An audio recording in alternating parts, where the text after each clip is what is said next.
जय हिंद साथियों, CAPF tech and updates YouTube channel में मैं आप सभी का दिल से स्वागत करता हूं।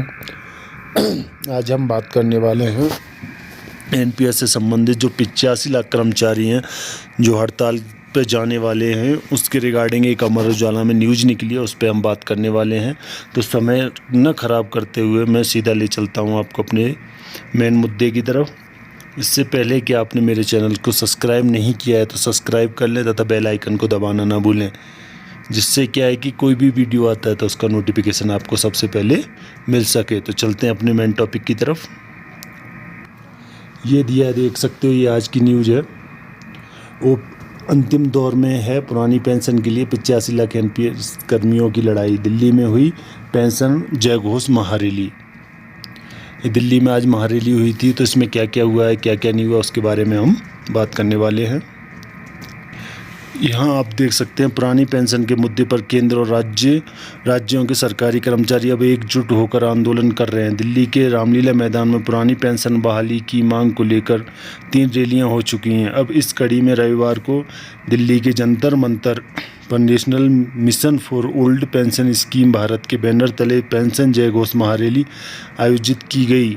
इसमें केंद्र और राज्य सरकारों के कर्मचारियों के अलावा विभिन्न निगमों, बोर्ड एवं स्वायत्त संस्थाओं के कर्मियों ने हिस्सा लिया। All India NPS employees federation के राष्ट्रीय अध्यक्ष डॉक्टर मंजीत पटेल ने कहा, सरकार को 2024 में गारंटीकृत पेंशन बहाल करनी होगी।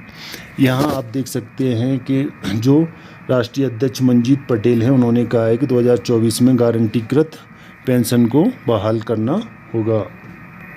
डॉक्टर मंजीत पटेल के मुताबिक पेंशन जय घोष महारैली एक निर्णायक रैली साबित होगी। NPS कर्मियों की एक ही मांग है, गारंटीकृत पेंशन बहाल हो। ये यहाँ देख सकते हो आप, केंद्र सरकार जिस NPS स्कीम को आगे कर रही है उसमें सुरक्षा का कोई भाव नहीं है। इसके अलावा यह योजना गारंटीकृत नहीं है, मतलब ये जो NPS से पेंशन मिलेगी वो उसमें कोई गारंटी नहीं है। NPS तो बाज़ार पर आधारित एक स्कीम है। बाज़ार की स्थिति से सभी अवगत हैं। इसमें DA/DR अनुपात में बढ़ोतरी नहीं होती है। पेंशन जय घोष महारैली के जरिए सरकारी कर्मचारियों की एक ही मांग है कि पहले वाली गारंटीकृत पुरानी पेंशन व्यवस्था लागू की जाए। यहाँ पे ये आप देख सकते हो, बोल रहे हैं कि पहले वाली गारंटीकृत पुरानी पेंशन व्यवस्था लागू की जाए।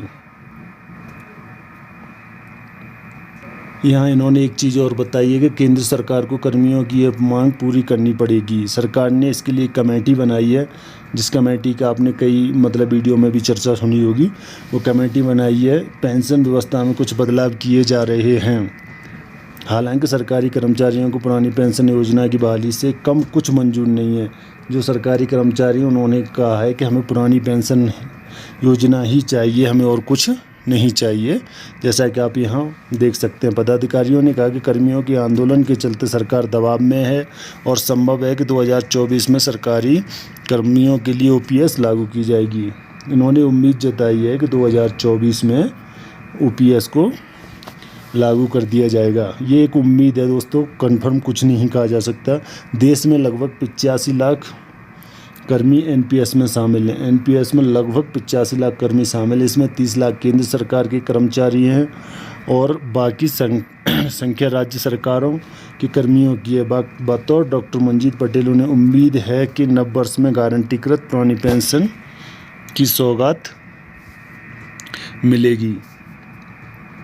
और यहाँ ये भी दिया है कि जॉइंट फोरम की बैठक में हड़ताल पर निर्णय।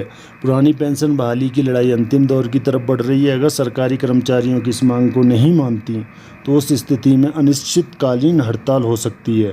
कितने कर्मचारी अनिश्चितकालीन हड़ताल के पक्ष में, यह पता लगाने के लिए केंद्र सरकार में 2 बड़े विभाग, रेलवे और रक्षा विभाग में स्ट्राइक बैलेट यानी मतदान कराया गया था। OPS के लिए गठित national joint council of action की संचालन समिति के राष्ट्रीय संयोजक एवं स्टाफ साइड की राष्ट्रीय परिषद JCM के सचिव शिव गोपाल मिश्रा ने कहा है कि अब स्ट्राइक बैलेट का नतीजा आ गया है।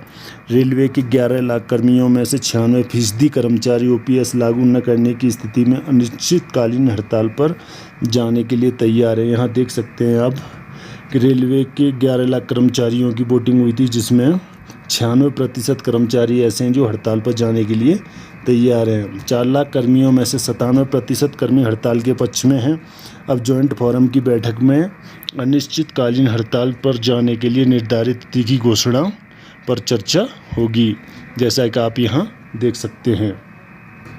इस न्यूज़ का मुख्य उद्देश्य क्या है वो आप यहाँ देख सकते हैं। यहाँ दिया है कि पुरानी पेंशन बहाली की लड़ाई अंतिम दौर की तरफ बढ़ रही है। अगर सरकार कर्मचारियों की इस मांग को नहीं मानती तो उस स्थिति में अनिश्चितकालीन हड़ताल हो सकती है। तो मेरे द्वारा दी गई जानकारी आपको कैसी लगी? यदि अच्छी लगी तो मेरे चैनल को लाइक करें, सब्सक्राइब करें तथा बेल आइकन को दबाना ना भूलें। मिलते हैं नेक्स्ट वीडियो में, तब तक के लिए जय हिंद।